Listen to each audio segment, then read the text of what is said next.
Hi everyone, welcome back to my channel. Today we're going to be making this milky donut, and if you are here and you're planning on selling this, then this is the perfect recipe for you. I have put together this beginner friendly recipe, so don't worry, this should be very understandable for everyone here.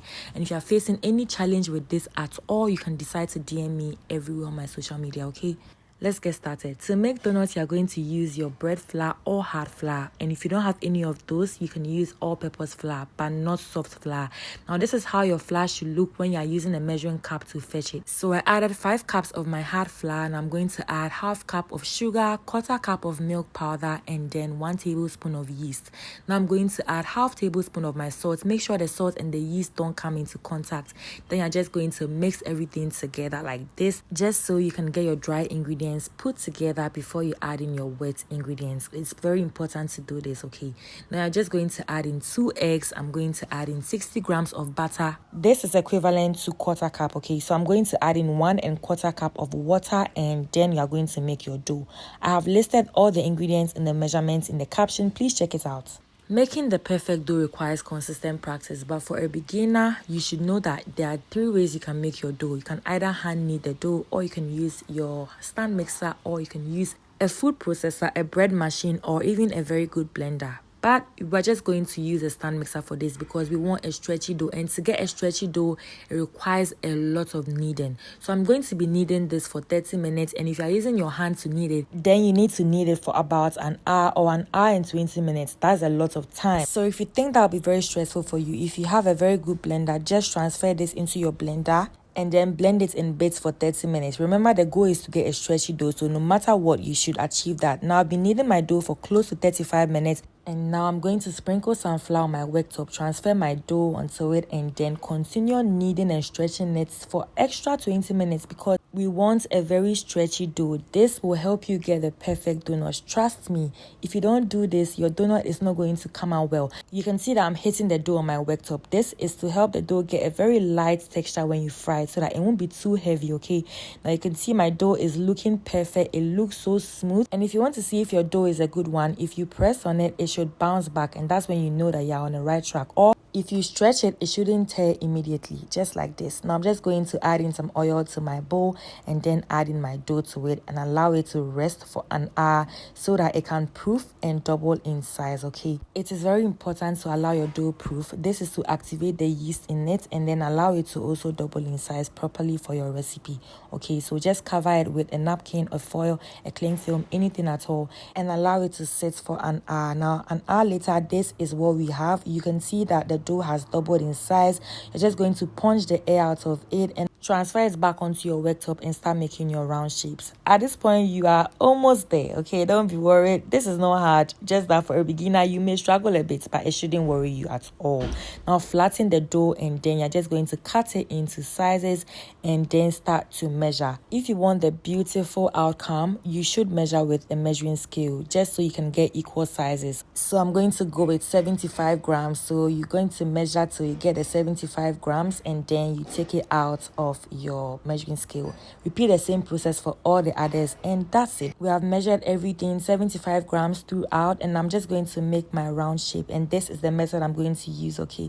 So just follow the process I am using in this video. You can see that I am still kneading it, and then I'm just going to transfer it on my palm and make my round shape like this. Seal the ends, and if you don't want the dough to open when you're frying it, make sure that you seal the ends and tap on it like this so that everything will be well sealed, so that when you transfer it into the oil, it doesn't open in the oil. That thing is not a nice feeling at all.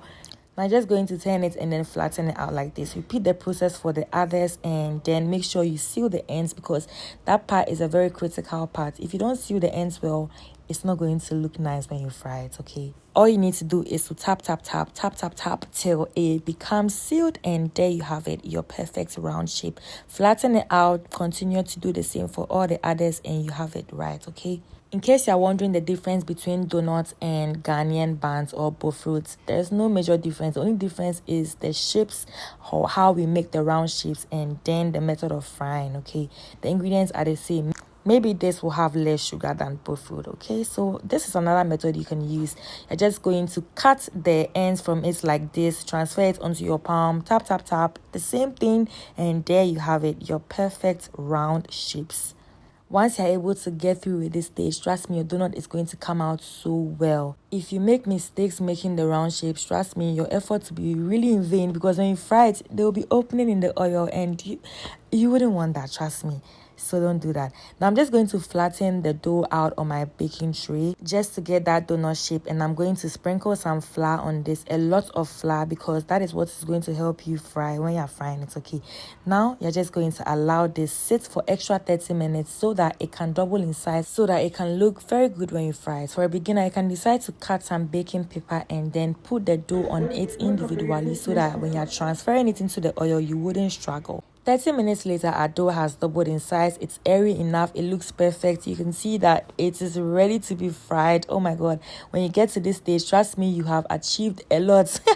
Now you're just going to fry it, and to check if your oil is hot, you're just going to sprinkle some flour into it. The oil is hot, but the oil shouldn't be too hot, and you should fry it on low heat, because you do not want to burn it, and you don't want all the sides to fry. So this is the trick we use. The oil shouldn't be too hot, and then you're just going to flip it over, fry it on low heat, allow it to fry perfectly so that the insides will fry.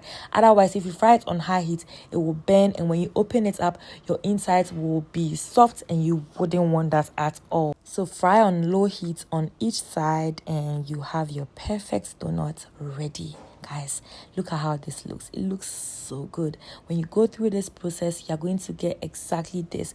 If you don't get this right, do not worry. Consistent practice, you get it right. You can see that when I'm putting it inside, I put the other side in the oil rather. That's why I'm saying if you can't do this, you can use the baking paper so that it can help you transfer it into the oil easily. You can see the bubbles forming. That should tell you how perfect my dough is. If the bubbles forms, it means that your dough is very light and stretchy. It's perfect this way. If you don't get bubbles in yours, do not worry, it's not compulsory to get that. It doesn't change anything, okay? Now my donut is ready. I'm just going to take it out of the oil and then move to the next stage. Now this is a stage where we are going to sprinkle some milk powder on it, okay? Now add enough milk powder if you want. It's up to you. You can decide to add less if you don't like a lot of milk powder on it, okay? And yes, you can use any milk powder of your choice. I'm using the normal milk powder. You can decide to use non-dairy if you don't like the dairy one, okay? Now I have put my milk powder all over it. I'm just going to move to the next stage where I create holes in my donuts and then get ready to put my filling in it. This is what we're going to do. We're going to use a knife. You're just going to pierce the knife into your donut and then turn it around like this.